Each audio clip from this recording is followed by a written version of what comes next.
నమస్తే సార్. నమస్తే అమ్మా. సార్ ఈరోజు కన్నప్ప మూవీ రిలీజ్ అయింది కదా సార్. సో మూవీ ఎలా ఉంది సార్ మొత్తానికి?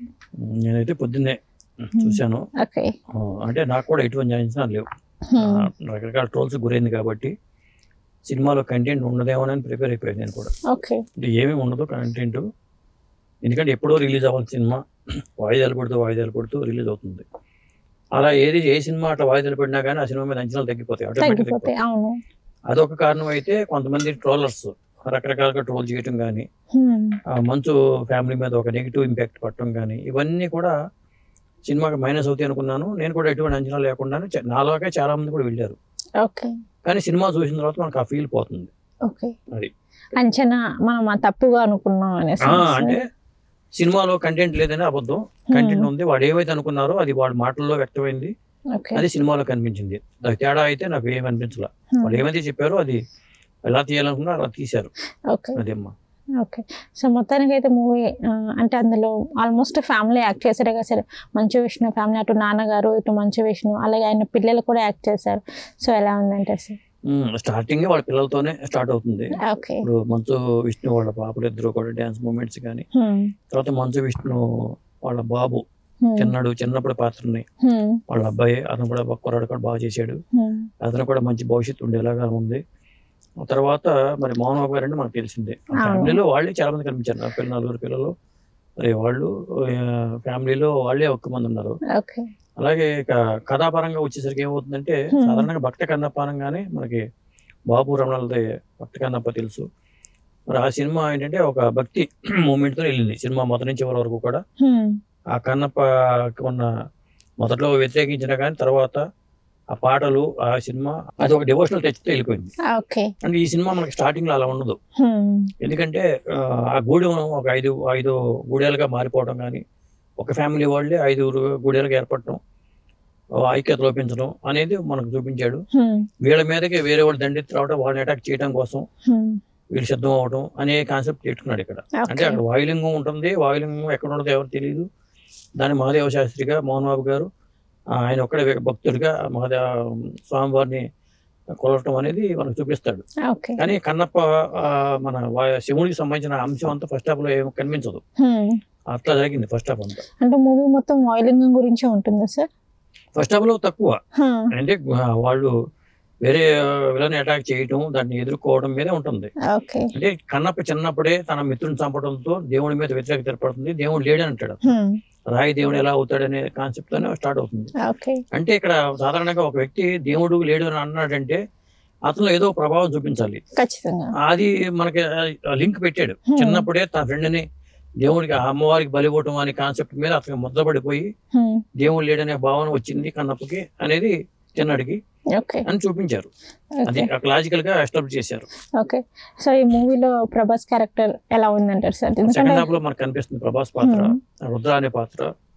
కన్నప్పకి మరి కన్నప్ప మారాలంటే అతను మార్పు, 9 అంశాలు కావాలి కాబట్టి కన్నప్పలో మార్పు, అది తిన్నడిలో మార్పు తీసుకొచ్చే పాత్ర తీసుకురావడానికి రుద్ర అనే పాత్ర ఎలా హెల్ప్ అయింది అనేది అది. ప్రభాస్ ఒక విధంగా చెప్పాలంటే ఈ సినిమా భారాన్ని అంతా చాలా వరకు మోసాడని చెప్పాలి. తను కనిపించేది కొద్ది నిమిషాలు అయినా కానీ ఆ కొద్ది నిమిషాల భావన ఉండదు. కథాపరంగా ఒక చాలా కీలకమైన అది మొదటి నుంచి చెప్పారు వాళ్ళు. చాలా ప్రీ రిలీజ్ ఈవెంట్ లో మంచు విష్ణు చెప్పడం కానీ జరిగింది. ఖచ్చితంగా అది కనిపించింది తెర మీద. ఓకే. అంటే తెలుసుకోవచ్చు అంటారా సార్ రుద్ర పాత్ర అనేది కన్నప్ప మూవీకి లైక్ ఎలా ఉండబోతుంది, అంటే ఎలాంటి పాత్ర అనేసి? అంటే చాలా మంది ఏమన్నా నంది పాత్ర అనుకున్నారు. అది నంది పాత్ర ఏవైనా కానీ శివుడి ఆజ్ఞతో రుద్ర అనే ఎంటర్ అవుతాడు. ఎందుకంటే అతను పట్టుకున్న ఒక ఆయుధం గానీ, అది కొమ్ములు గానీ చూస్తే నంది లాగా మనకు కనిపిస్తూ ఉంటుంది. ఏదైనా రుద్ర పాత్రగా చూద్దాం. కన్నప్పలో తిన్నడిలో మార్పు తీసుకురావడానికి రుద్ర ఏం చేసాడు అనేది అందులో అంశం. అతను వచ్చిన తర్వాత చివరి నుంచి ఒక 40 నిమిషాల పాటు సినిమా మంచి క్లైమాక్స్ అనేది చాలా బాగా చేశారు. ఎందుకంటే ఆ క్లైమాక్స్ ఈ సినిమాకి పెద్ద సెట్. ఫస్ట్ హాఫ్ యావరేజ్ గా ఉన్నా కానీ సెకండ్ హాఫ్ వచ్చేసరికి హిట్ రేంజ్కి వెళ్ళిపోయింది సినిమా. ఓకే. అంటే మనకి ఇది కుబేరా ఇది చూసుకోవచ్చు అంటారు సార్? ఎందుకంటే సార్ కుబేరా ఫస్ట్ హాఫ్ కూడా కొంచెం లెంత్ స్లోగా ఉంది అన్నారు. సో ఇది కూడా ఫస్ట్ హాఫ్ స్లోగానే ఉంది అన్నారు. క్లైమాక్స్ కొంచెం కుబేరాతో పోలిస్తే ఇది ఇంకా మంచి సినిమా అని చెప్పాలి. కుబేరా కంపేర్ చేసుకుంటే ఇది మంచి సినిమా. కాకపోతే రొమాంటిక్ సన్నివేశాల పరంగా అంత అవసరమా అనిపిస్తుంది. నిడివి పెరిగిపోయింది కదా, మనకి అరగంట సినిమా తగ్గించినా వచ్చే నష్టం అయితే ఏముండేది కాదు. అంత రొమాంటిక్ సన్నివేశాలు అవసరమా అనిపిస్తూ ఉంటుంది. ఎందుకంటే కథని కథగా చూసుకుంటూ తెన్నడిలో ఆ భక్తి ఎలా వచ్చింది అనే ఎస్టాబ్లిష్ చేసుకుంటూ అక్కడికి వెళ్ళుంటే ఇంకా బాగుండేదేమో. క్లైమాక్స్ ఇంకా ఇంకో 10 నిమిషాలు దాని క్లైమాక్స్ లీడ్ సన్నివేశాలు కూడా ఇంకా పెంచున్నా, ఇక్కడ తగ్గించేసి అక్కడ పెంచుకున్నా ఇంకా పెద్ద ఎస్టేట్ అయ్యేది, సూపర్ డూపర్ హిట్ గా మారేదేమో అనిపించింది. కాకపోతే మంచు విష్ణు సినిమా కెరీర్ లో అతను సినిమాలు చాలా చేశాడు. డి గానీ పెద్ద హిట్, డి అప్పుడు.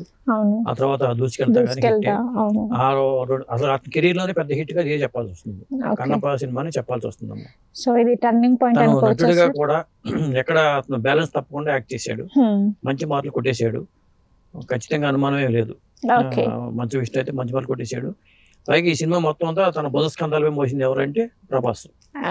అలాగే మరి మోహన్ లాల్ పాత్ర ఉంది. ఎందుకంటే ద్వాపర యుగంలో అంటే తెన్నడు ఎవరో కాదు అర్జునుడు అని చెప్పాలి, దానికోసం అని చెప్పి అక్కడ శివుడే మళ్ళీ మోహన్ లాల్ రూపంలో రావడం కానీ అవన్నీ మనం చూస్తాం.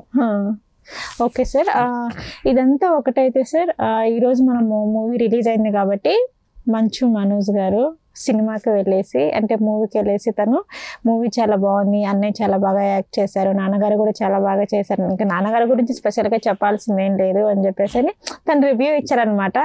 సో ఆల్రెడీ మంచు ఫ్యామిలీలోని మంచు మనోజ్ గారికి విష్ణు గారికి ఈ మధ్య గొడవలు ఇవి జరుగుతూనే ఉన్నాయి, కానీ ఆయన రియాక్ట్ అయ్యారు. సో దానిపైన మీ స్పందన ఏంటి సార్? అంటే సినిమా బాగుంది కాబట్టి బాగుంది ఇచ్చుండొచ్చు, ఎంత అభిప్రాయ భేదాలు వచ్చినా వాళ్ళంతా ఫ్యామిలీ. అవును, ఎంతైనా బ్లడ్ రిలేషన్. అయినా ఎప్పుడు ఒకేలాగా సంబంధాలు ఉంటాయని మనకు అనుకోవట్లేదు. ఈయన కాదనుకున్న ఆయన తండ్రే, ఆయన కాదనుకున్న ఈయన కొడుకే. కాబట్టి ఎందుకంటే సినిమా వాళ్ళు చాలా ఖర్చు పెట్టి తీశారు. ఒకటి వాళ్ళు ఖర్చు పెట్టి తీశారని చెప్పి పాజిటివ్ ఇవ్వడం అని కాదు, బాగుంటే బాగుందని చెప్పాలి, లేకపోతే లేదని చెప్పాలి ఎవరైనా సరే. కాబట్టి సినిమా సెకండ్ హాఫ్ సినిమా నిలబెట్టింది. అదే ఫీల్ మంచు మనోజ్ కూడా వచ్చి ఉండొచ్చు. అవును, అన్నయ్య చాలా బాగా యాక్ట్ చేశారు అనేసి తనే స్వయంగా చెప్పారు. వాస్తవం కూడా సినిమా చూసిన వాళ్ళు ఎవరికైనా బాగా చేశారని అనిపిస్తుంది.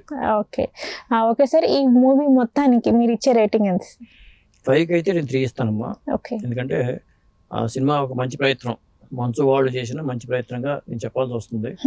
మరి ఆ సీజీ వర్క్ కానీ, పాటల పరంగా చూసుకున్నా కానీ, ఆ లొకేషన్స్ పరంగా చూసుకున్నా కానీ, డైలాగ్స్ పరంగా చూసుకున్నా కానీ అన్ని బాగున్నాయి.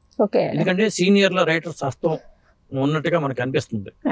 అది ఎవరెవరు పనిచేశారా, గోపాలకృష్ణ గారు పనిచేశారా, విజేంద్ర ప్రసాద్ గారు పనిచేశారా, తోట ప్రసాద్ గారు పనిచేశారా, లేకపోతే ఇంకా రైటర్స్ వేరే వాళ్ళు ఎవరు ఉన్నా తెలియదు మనకి.